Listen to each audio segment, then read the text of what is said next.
Getting right into it, we have a massive time jump from the last episode. It's been at least 3 years since episode 2. Alicent, now the Queen, has had a kid, Aegon, which is Jon Snow's real name, and Aegon the Conqueror. So this kid could be very important coming forward. She's heavily pregnant already with a second child. The relationship with Alicent and Rhaenyra is pretty much non-existent at this point. She's had kids with her father, she betrayed her trust. She's now the queen over her. Alicent over Rhaenyra, that is. Yeah, that relationship, which was Rhaenyra's strongest, is now nothing. And that has left Rhaenyra totally alone. Viserys, he seems to have lost it even further and further. The entire episode, he seems unstable. Like, mentally, he's just not with it anymore. He's getting drunk, he's angry, depressed. This poor man, I really feel bad for him because he just wants Rhaenyra to be happy. He wants to be happy. He doesn't want there to be war. He doesn't want there to be drama. He says it himself. He doesn't want to do the bullshit political mind games. And he's just totally getting fucked over. There's something I really like in a conversation between Alicent and Viserys where he's holding up his hand in the shot. There isn't a close-up. There isn't any real attention drawn to this detail, but he's missing what seems to be his bottom 2 fingers on his hand. And we saw in the weeks prior, that's where he cut himself on the throne. That's where he had the maggots eating the rot. So he's obviously lost his 2 fingers to whatever he's got. I don't know how the wound on his back looks, but it just seems like Viserys, he's just rotting from the inside. And I don't know what disease condition this is, but it has to kill him eventually. But I just wanted to say that because I love how subtly and smart it was not to draw attention to it. It was just there. You notice it or you don't. Now, the driving force of this episode is really to expose the characters at their weakest. We see every character that we've been following so far struggling with their positions in the world. Daemon, Corlys, they started this war and they're losing. Viserys, he can't keep anyone happy. He's getting picked apart. And Rhaenyra, she feels like she's going to get passed over as heir to Aegon, her new brother. Each character in this episode really gets their time to shine, and just really dive into their psyche. I'm expecting episode 4 to relaunch us again into the next conflict. We've seen the characters at their lowest. Now they're going to get ultimately tested before, in the episode after that, I reckon that's probably when we'll get the time jump with the new actors, new era. There's a massive hunt in this episode. Compare that to season 1 of Game of Thrones. Woo! We've got some budget here. It's not really hunting, is it? It's just a carnival. And then they capture a poor animal and the king gets to skewer it. And I don't know.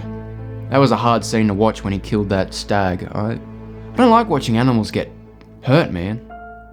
Even CGI ones.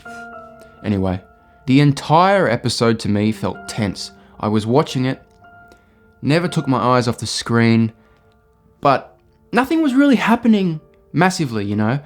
And the entire time I just felt nervous, like anything could happen at any moment. I was expecting Viserys maybe to kill himself at some point. I didn't know. He was just so hopeless and on edge. I thought he could die at any moment. There's Rhaenyra and Kristen Cole. I thought they could sleep together, or I don't know if they still will, but there's, oh my God, so good. There are so many intricacies to this show already that I love. Then we get to the end of the episode, the best part of the episode, where Daemon and Corlys are fighting their war with the Crab Feeder.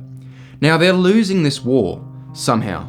I don't actually understand how, with dragons and proper armies against, you know, sort of foot soldiers, and I don't know, they look really rough, the Crab Feeder's forces. They're just not organised, but maybe that's just how they look. But they're losing. Daemon gets word from Viserys the king that he's going to send help, and that just sets him off. He goes on a one-man journey into no man's land, faking resignation, we give up, white flag, and then goes berserk. And this was a great scene to watch. It was unrealistic. I wish there were more moments of danger, You know, he's got arrows firing down on him. I just wish we had a bit more realism to the scene, but nevertheless, I still loved it.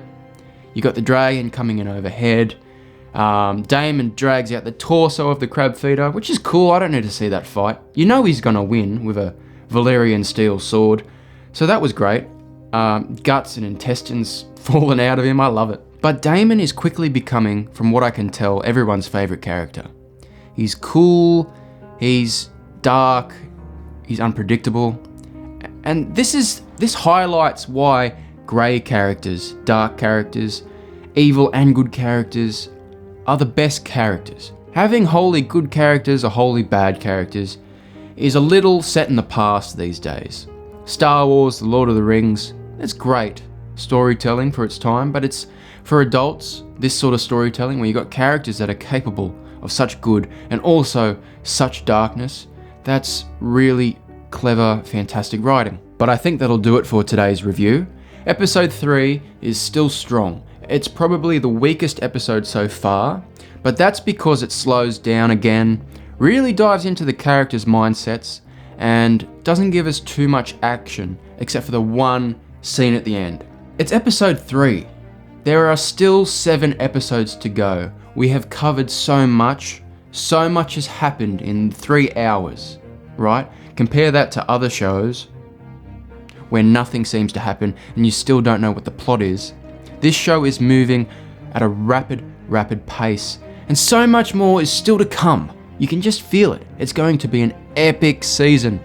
We're 3 episodes in, people. Calm down. It's not bad. Things are allowed to be slow to build, okay? The payoff, I can feel it. It's going to be fantastic. But thank you for stopping by, clicking on this video. I appreciate it greatly.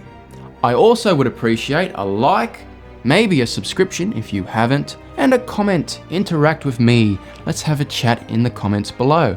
Here, I'll give you a prompt. What was your favourite part of the episode? Let's discuss. Anyway, I will see you in the next video. You all take care. Bye bye now.